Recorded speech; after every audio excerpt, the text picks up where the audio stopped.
Hey, it's me, the nasty interesting man. Just making a little bit of an update after my 4 month hiatus, I believe it is now.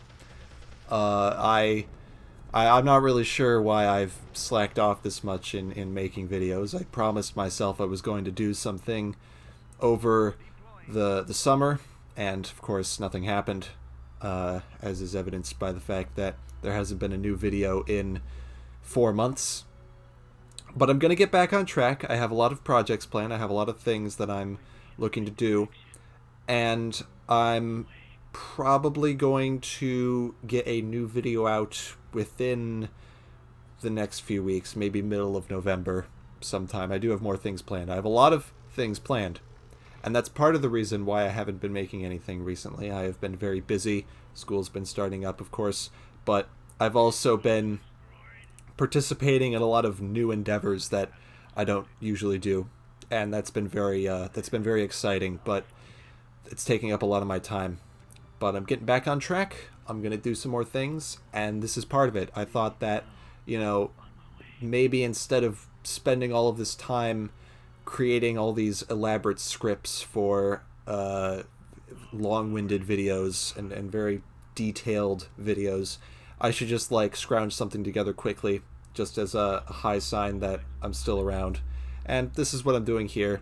Little series I'm going to start up where I just talk for a long period of time about some things that have been on my mind while you watch something in on the screen. I guess I don't really know what I'm going to put here, but anyway, what I wanted to bring up now that I've established what's been going on, something that's been on my mind for the past couple of days is this whole concept of fear mongering, specifically technological fear mongering, and the habits of very influential people to exposit the inherent dangers of technology and emerging new sciences, which I think is very detrimental. I'm an avid futurist. I have a lot of faith in the applications of science and technology, and that serves as the basis for a lot of my social and economic beliefs. However, I feel like the general consensus towards science and technology has been on the decline as of late, and it's due in part to how how developments in science and technology have been presented to the public. A lot of people turn to, you know, popular figures in the scientific community for reliable information concerning new scientific achievements. I mean, like, you want to talk to people about scientists that are well known. They're probably not going to talk about the people that are actually in the labs doing the stuff. They're going to talk about the people that they see on TV and in person, like, Neil deGrasse Tyson, Bill Nye, the late great Stephen Hawking.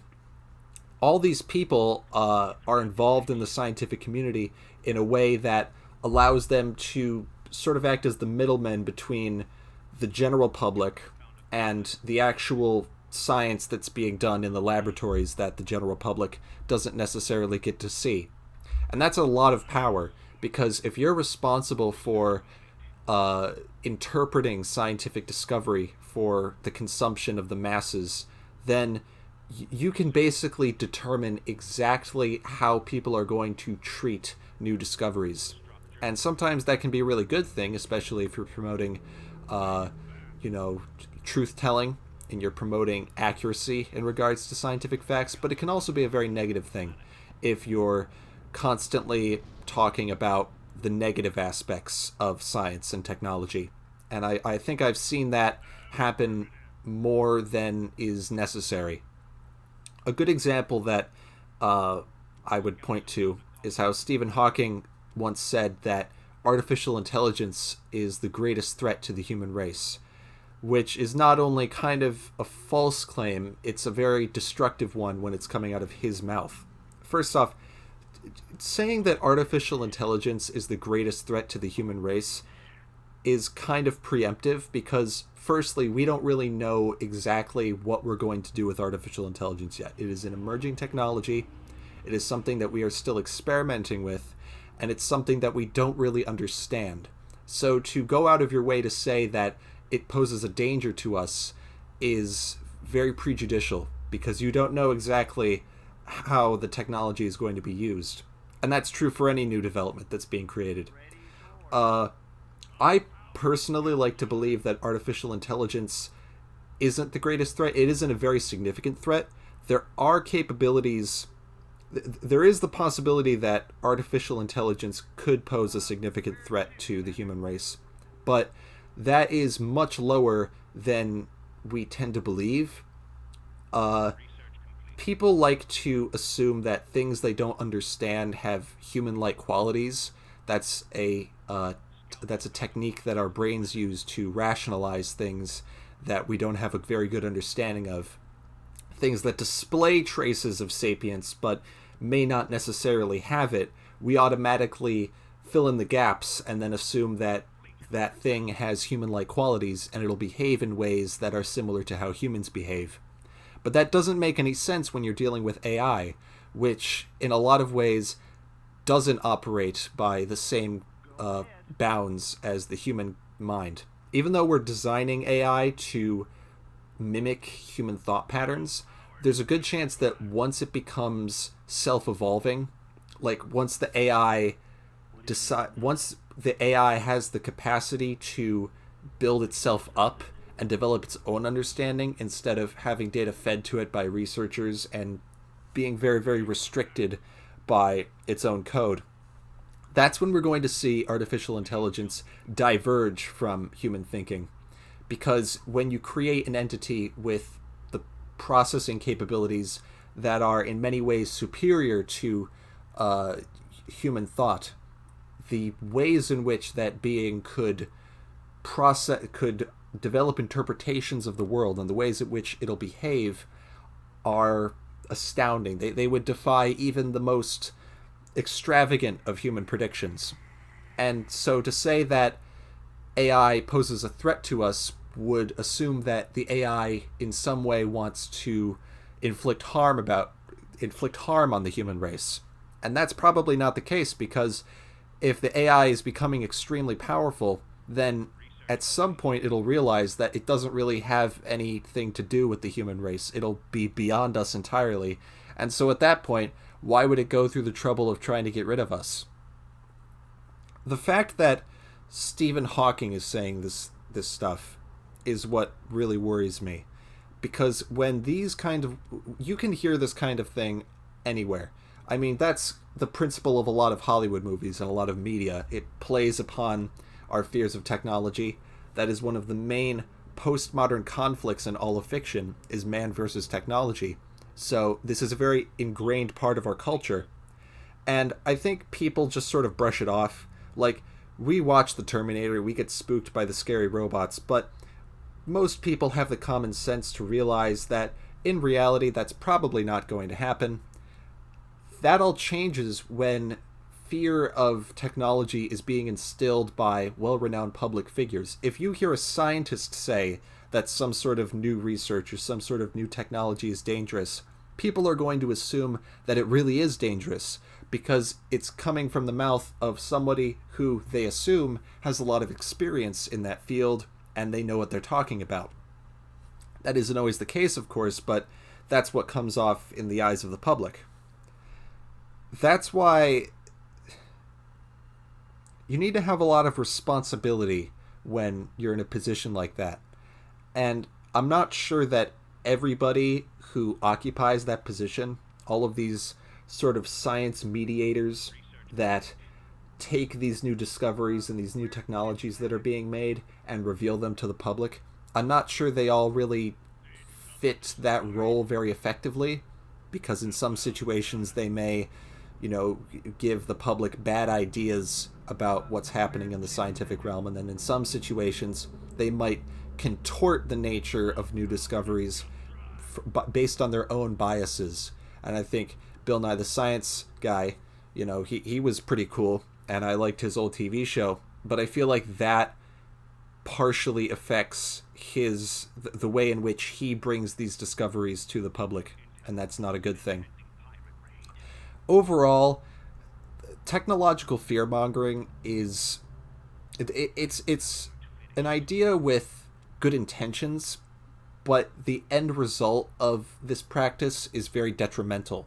I understand the need for caution in regards to advancing technology, and I understand where that need comes from. Things are happening very quickly now, things are changing very quickly. New technologies are being developed faster than they ever have before, and so as a result, having some somebody there to mediate that and say, okay, we should probably watch out and we should probably keep track of how we're developing this because it could go wrong. Ugh. I think that's a necessity in regards to this, but it's not something that we should go overboard with, because we still need to keep faith in science strong for the general populace. People wonder why, flat earthers and anti-vaxxers are a thing, or why they've become so prominent in recent years, and I think it's largely due to a backlash because of the way in which we've presented science and technology to the general public. If you keep expositing the dangers of scientific discovery, then it's basically guaranteed that at some point people are going to stop believing in the authenticity of scientific discovery, and that's when they get roped into these sort of fringe ideals that say all scientific discovery is just made up and you can just say whatever you want at that point. If you're willing to accept that scientific discovery is inherently dangerous, which some people can be led to believe based on what they hear in the news, in just the media they consume, or from prestigious figures in the community, as I explained. If you're led to believe that it's dangerous, then you're not going to look at the positive aspects of scientific progress, which often outweigh the negative aspects. People like to assume that technology is inherently neutral, and that is true in many situations, but I think that technology, as a byproduct of being inherently neutral, it's used more so to make certain actions more efficient depending on the circumstances of the world at the time. And a good example of this would be atomic energy. We developed nuclear weapons before we developed nuclear energy, because when atomic science was being developed for the very first time, we were in the midst of a world war. So our priorities weren't to develop a new form of energy for people to use. Our priorities were to stop our enemies in the war. After we dropped the bombs, of course, that left a bad taste in everybody's mouth, and then they weren't willing to trust nuclear energy nearly as much as they would have if we had just started creating the energy and skipped over the part where we make the bombs. And of course, events like Chernobyl and the Fukushima plant, those were also very detrimental. And although they were the byproducts of completely unrelated things, the Chernobyl plant melted down not because nuclear energy is inherently bad, but because the Soviets weren't good at managing their plants, and the Fukushima plant melted down not because nuclear energy is inherently bad, but because of something completely unrelated to the plant melting down. But the point is, once people have an idea of the risks involved in a certain technology, then that's all they'll focus on. And if they decide that something is inherently dangerous, then they're not going to look at the positives, even if the positives outweigh the negatives. Nuclear energy has a lot of positives, and many of those positives make it a very promising energy source for the near future. I mean, it's just scientifically proven to be one of the most efficient energy sources, not just on Earth, but in the universe. It's the splitting of atoms. But for some reason, because we get all these bad ideas in our head and we see all these news reports about bad things happening in regards to nuclear energy, we assume that we shouldn't use it at all, and that's just bad judgment.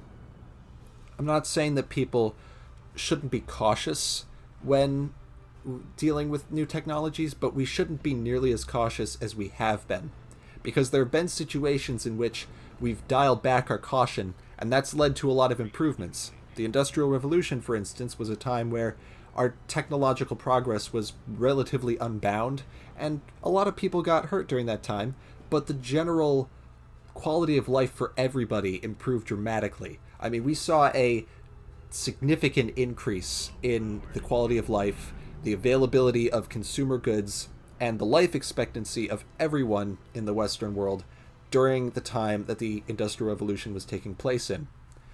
Personally, I think that the negative aspects of that time period were more a result of laissez-faire capitalism, which was intertwined with the Industrial Revolution. But I guess you could say that just the general sentiment everybody had, which was just to continuously improve, continuously industrialize, and anything else that couldn't keep up, you just left in your wake during that time. That negatively impacted people. We're going to see that happen again soon with the emergence of new technologies like AI and things that help us survive in a changing environment. And because we kind of need these things, it's not just a matter of us developing new technology just as, just for fun because we're human and that's what we do. We improve things. This is also a matter of survival because the actual nature of human life on Earth is changing very quickly, and we need to develop new technologies that will assist human beings in living on in a different kind of environment. We haven't been focusing on that, of course, because I guess because we've been too caught up in cultural and political issues that people seem to enjoy talking about, but also because people always assume the worst in regards to new technology, which is a very pessimistic outlook. So, in general, we should be more optimistic, because I think that if once you start looking at the numbers and you start brushing through all of the reports that keep saying how technology is going to negatively impact us, you'll start to realize that when all is said and done, the emergence of new technologies has far more positive impacts on human existence than negative impacts. Anyway, that's just what's been on my mind. That's what I've been thinking about, and hopefully I'll be getting some new stuff out soon. All right, bye.